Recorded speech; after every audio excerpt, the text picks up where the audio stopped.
राष्ट्रिय लोकतान्त्रिक अपाङ्ग सङ्घले गएको असारको 7 गते कार्य समिति पाए पछाडि अनि त्यसपछि हामीले विधान पाएपछि हामी असार साउन भदौ असोजदेखि नै हामीले अधिवेशनको प्रक्रिया हामीले प्रारम्भ गरेका थियौँ।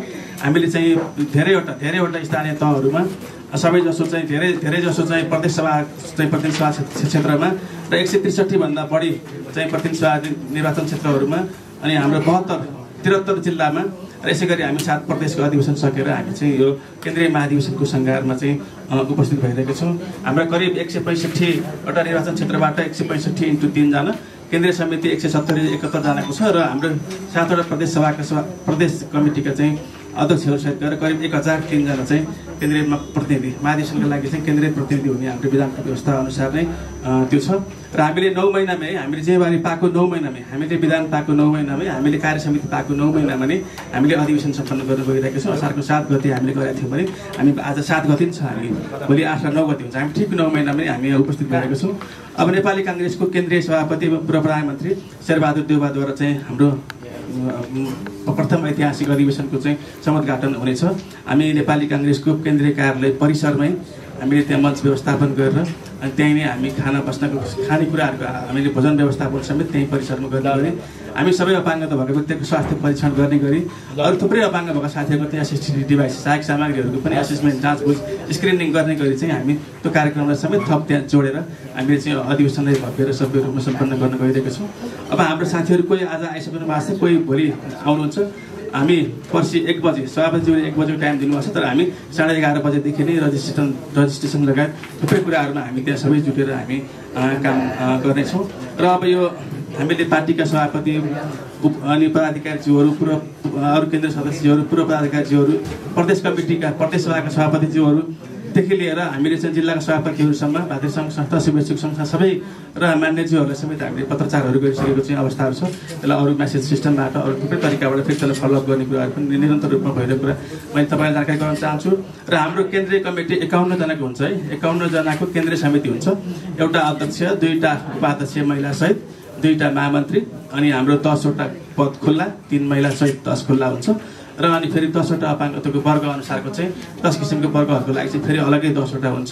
र अनि त्यसपछि हाम्रो 7वटै प्रदेशबाट 1 महिला सहित 2 जना भूगोल प्रतिनिधित्व गर्ने हिसाबले 14 जना फेरि थप हुनेछ। यसरी हामी 39 जनाको चाहिँ हामीले चाहिँ 39 सदस्य पदाधिकारी अध्यक्ष पदाधिकारी सहित 39 जनाको चाहिँ सदस्यहरूको चाहिँ निर्वाचन अधिवेशनमा चाहिँ त्यसले टुङ्गो लगाउनेछ भने बाँकीको हकमा चाहिँ 12 जना चाहिँ अरू महिलाको समानुपातिक सहभागिता सहित सुनिश्चित गर्दै अरू छुटेका वर्ग क्षेत्र लिङ्ग जाति भूगोल सबैलाई पनि समेट्ने गरी फेरि थप 12 जनाको चाहिँ पछि मनोनित भएपछि कार्य समिति गर्नेछ। र अनि त्यसपछि 3 जना सभा महामन्त्री र एउटा कोषाध्यक्ष हाम्रो पार्टीकै विधान बमोजिम हाम्रो सङ्घको विधान बमोजिम पछि फेरि कार्य समिति आफैले बनाउने कुरा तपाईँलाई म यहाँ अनुरोध गर्न चाहन्छु। महाधिवेशन सम्पन्न गर्नको लागि अघि पनि तपाईँहरूले थाहा पाइसक्नुभयो, केन्द्रीय सदस्य एवं स्थानीय तह विभाग प्रमुख श्री मधु आचार्यज्यूको संयोजकत्वमा 3 सदस्यीय एउटा राष्ट्रिय लोकतान्त्रिक अपाङ्ग सङ्घ निर्देशन समिति महाधिवेशन निर्देशन समिति गठन भएको थियो। त्यो समिति गठन भए पछाडि झन् कामहरू फटाफट छिटो तीव्र रूपमा अगाडि बढिरहेको कुराहरूमा तपाईँलाई अनुरोध गर्न चाहन्छु। त्यसमा हाम्रो विभाग अपाङ्गता विभागका प्रमुख मदन श्रेष्ठ सदस्य हुनुहुन्थ्यो। यसै गरी केन्द्रीय सदस्य माननीय सरस्वती बजीमाई त्यसको सदस्य हुनुहुन्थ्यो। उहाँहरू 3 जनाको पनि अथक परिश्रम, अथक कुदाइ, अथक मेहनत, फलोअप सबै हिसाबले हामीले चयन रूपमा चाहिँ काम गरे पछाडि हामी यहाँसम्म आउनलाई सफल भएका छौँ। हाम्रो महाधिवेशनमा करिब 30 लाख जतिको चाहिँ खर्च हुने अनुमान हामीले गरेका छौँ। पार्टी केन्द्रीय कार्यालयले यसलाई आवश्यक सम्बन्धहरू गरेको छ। हामी पनि स्रोत जुटाउने कोसिसहरू गरेका छौँ, पार्टीले पनि स्रोत जुटाउने कोसिस गरेको छ। सहभागीहरूलाई कोही आज आउने सहभागीहरूलाई आजको बेलुका पनि र भोलि 8 गतेदेखि 9, 8 गते बेलुका राख्ने, 9 गते बिहान खाना खुवाउने, 8 गते बेलुका खाना खुवाउने, करिब 3 छाक खाना र 1 रात सुत्ने गरी हामीले चाहिँ त्यो खालको चाहिँ अलिकति इकोनोमिक हिसाबले पनि त्यसलाई हामीले कम खर्चमा महाधिवेशन गर्ने तयारीहरू गरेका छौँ। पार्टीले पनि त्यसलाई कम खर्चमा गर्ने गरी चाहिँ आवश्यक सम्बन्धी सहयोगहरू पार्टीले सिधै हेरिरहेको स्थिति पनि छ। हाम्रो पैसाहरू पनि हामीले पार्टीले मिसाउने, पार्टीले पनि अरू थप सहयोग गर्ने गरी हामी अगाडि बढेको कुरा तपाईँहरूलाई मैले उल्लेख गर्न चाहन्छु। यसरी हामीले अब नेपाली काङ्ग्रेसले हामीलाई निर्देशन गरे बमोजिम समयमै अधिवेशन सम्पन्न गर्ने तरिकाले हामी समयमै हामी चाहिँ छौँ। यो बिचमा थुप्रै अरू चाहिँ कारणहरूले गर्दा हामीले केही महिना ढिलो भयो। हामीले माघ महिनाभित्रै अधिवेशन सम्पन्न गर्ने तयारीहरू गरेका थियौँ। हाम्रो पार्टीकै आफ्नै आन्तरिक कार्यक्रमहरू सहयोग दिने अभियानहरू थियो, उपनिर्वाचनहरू थियो। यी थुप्रै कुराहरूले हिमाली क्षेत्रको नाली लगायत ठाउँहरूको अलिकति कठिनाइको कारणले गर्दा पनि हामीले अलिकति केही ढिलो हामी सर्यौँ। हामी समय सीमाभित्रै कटिबद्ध छौँ। तपाईँहरू सबै जिल्लामा धेरै साथीहरूले दुःख गरेर असाध्यै मेहनत गरेर पार्टीका सभापतिजीहरूको ठुलो सहयोगमा दुःख जेलो गरेर हामीले जिल्ला अधिवेशनहरू गऱ्यौँ। प्रदेश सभापतिजीहरूले पनि हामीलाई आवश्यक समन्वय गरेर चाहिँ सहयोग गर्नुभयो। हामीले संहिताको स्पिरिट बमोजिम, संहिताको संविधान बमोजिम नै हामीले स्थानीय तह र जिल्लासम्मको विषयहरू जिल्लाले नै हेर्ने, प्रदेशको विषयहरू प्रदेशले नै हेर्ने र केन्द्रीय विषयहरू केन्द्रीय सभापति अन्तर्गत हामी बसेर हेर्ने भनेर हामी त्यो तहगत रूपमा पनि त्यसको स्पिरिटलाई हामीले क्याच गरेर कामहरू गर्ने चाहिँ कोसिसहरू गऱ्यौँ।